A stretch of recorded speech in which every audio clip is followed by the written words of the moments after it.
जहां महाराष्ट्र में नगर पालिका के चुनाव हैं आज, और वहीं देखिए एक दिन पहले कुछ ऐसा हुआ है जो भारतीय जनता पार्टी शासित राज्य के लिए बहुत मुश्किलें पैदा कर सकता है। कैसे खुल्लम खुल्ला वोटों के साथ खिलवाड़ किया जा रहा था, उसकी एक पहली तस्वीर निकलकर सामने आ गई वोटिंग से पहले ही। जी, अब आपको इसके अलावा दिखाऊंगा कि कैसे वोटों में हेरफेर वाला जो मसला है वो खेल कैसे किया जाता है। बीजेपी नेता के पास से वो फॉर्म बरामद हुए हैं जो किसी साधारण व्यक्ति के पास मिल नहीं सकते। उससे क्या होता है? वही तो होता है खेल, जिसके जरिए एसआईआर के माध्यम से खेला करवा लिया जाता है, जैसा बिहार में हुआ था। बुलंदशहर से भी खबर आई, जहां पर उत्तर प्रदेश के बुलंदशहर से, जहां पर वोटों के साथ हेरा फेरी वाला खेल है। सोचिए, अलग अलग जगह से एक जैसी खबरें निकलकर सामने आना, वो भी आपको दिखाऊंगा आपको हिंदू मुसलमान करे बिना कैसे रह जाएंगे। लेकिन संभल की पुलिस के लिए, यानी खास तौर पर अनुज चौधरी के लिए, यह करना कैसे मुश्किल भरा रहा। लेकिन अब कोर्ट के आदेश को न मानने का ऐलान खुद संभल की पुलिस ने कर दिया। यानी सीधे सीधे उत्तर प्रदेश की पुलिस ने और संभल की पुलिस ने कोर्ट को चुनौती दे डाली है कि हम किसी भी कीमत पर एफआईआर दर्ज नहीं करेंगे। देखिए कल तक क्या होता था और आज क्या है, कहां से खबर निकली, वो आपको दिखाऊंगा। नमस्कार, मैं हूं प्रज्वल गौतम और आप देख रहे हैं the live TV. The live TV, सच सबसे आगे। शुरुआत इस खबर के साथ जरा देखिए यहां क्या हो रहा है।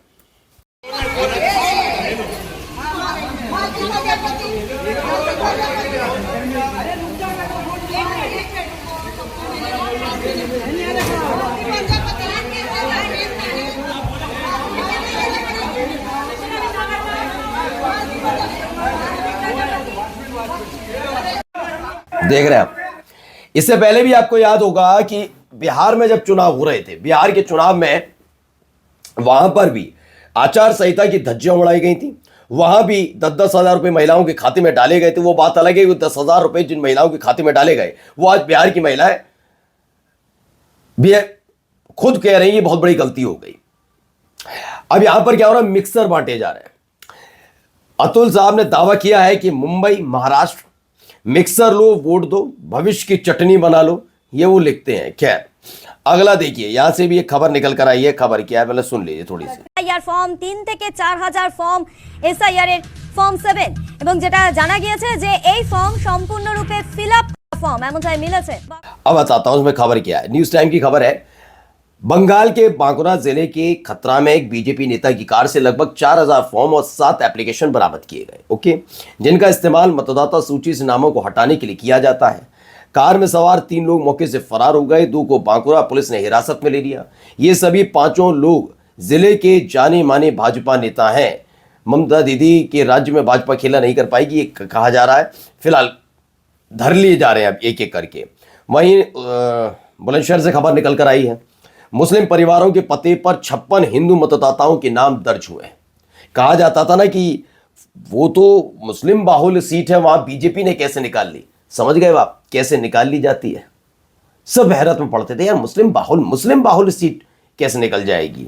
बीजेपी वाले जो जिनको नहीं पता, जिनको खेल नहीं पता, वो बड़े हैरत में रहते थे ये कैसे किया। यही तो जादू है जो मुस्लिम लोग भी गुपचुप तरीके से अपना भविष्य संवारने के लिए बीजेपी को वोट दे आते हैं। तब भी कहता है ऐसा नहीं है, खेल है। देख लिया अब आपने, मुस्लिम परिवारों के पते पर 56 हिंदू मतदाताओं के नाम दर्ज हुए हैं, मिले हैं। पता नहीं कितनों के साथ ऐसा किया होगा। बुलंदशहर के शिकारपुर तहसील के पहासू कस्बे के पठान टोला मोहल्ले में नई मतदाता सूची में गड़बड़ी सामने आई। आरोप है कि मुस्लिम परिवारों के पते पर करीब 56 हिंदू मतदाताओं के नाम दर्ज हो गए। स्थानीय समाजवादी पार्टी के नगर अध्यक्ष सगीर अहमद ने इस गड़बड़ी की शिकायत बीएलओ और जिला प्रशासन को दी है। जरा सुनिए क्या यहां पर कहा जा रहा है। पहले खबर देखिए।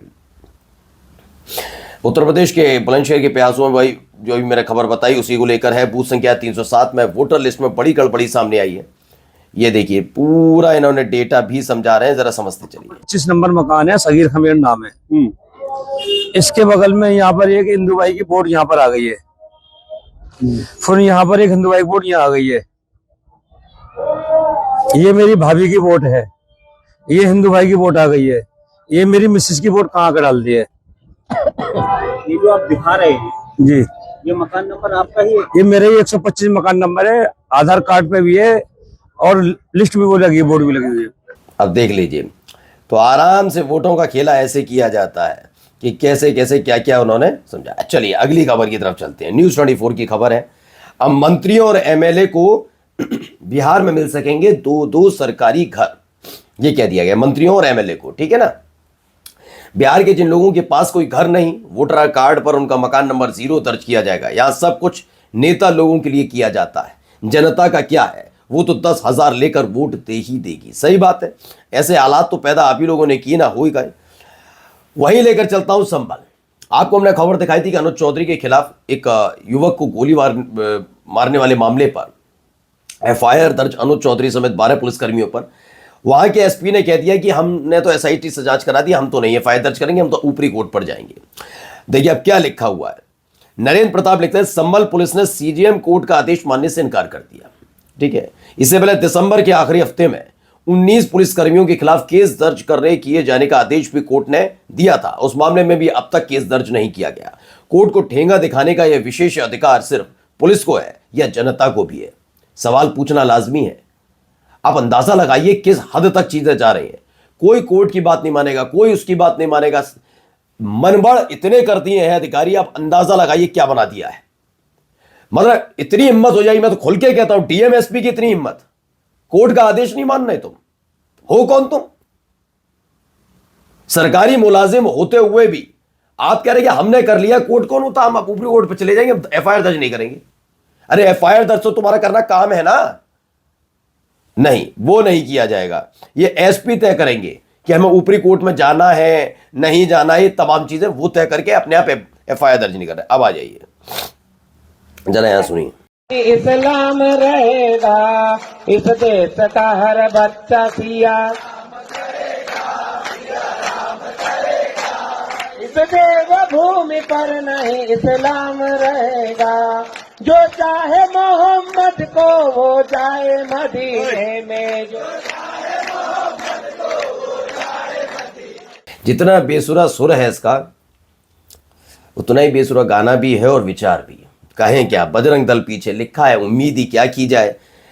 इनके लिए अगर वंदे मातरम इनसे भी सुन लिया जाए तो हालत खराब हो जाएगी। क्या पूछ लिया वंदे मातरम, बस इनसे ऐसे ही बेसुरे राग के साथ गाने सुनवा लीजिए। चलिए, सलमान खान के लिए एक दावा, कौन क्या कह रहे हैं जरा सुनिए इनको। मंत्री सलमान खान को लेके क्या कहना चाहेंगे? देखिए, सलमान खान देशद्रोही है। सलमान खान को पाकिस्तान से ज्यादा प्यार है, पाकिस्तान चला जाए, क्योंकि हिंदुस्तान के हिंदुओं को अपना नैन मटक्का दिखाकर पैसा कमाता है और पाकिस्तान को सपोर्ट करता है, बांग्लादेश को सपोर्ट करता है, केवल मुसलमानों को सपोर्ट करता है और हिंदुओं से कमाता है। तो ये देशद्रोही है, इसको तो फांसी होनी चाहिए। और तो मुझे इन मंत्री जी में हंसी आती है। ज्ञान तो छोड़िए, पता नहीं किस लेवल पर इस आदमी को मंत्री बनाया। हास्यास्पद है ये आदमी, बहुत हास्यास्पद। इस आदमी को पता ही नहीं है बोलना क्या है। नहीं, मैं ये नहीं कह रहा, हो सकता है राजनीति का जातिवार हिसाब से कोई फिट बैठता हो या हो सकता है दमंग किस्म का व्यक्ति हो तो शायद है।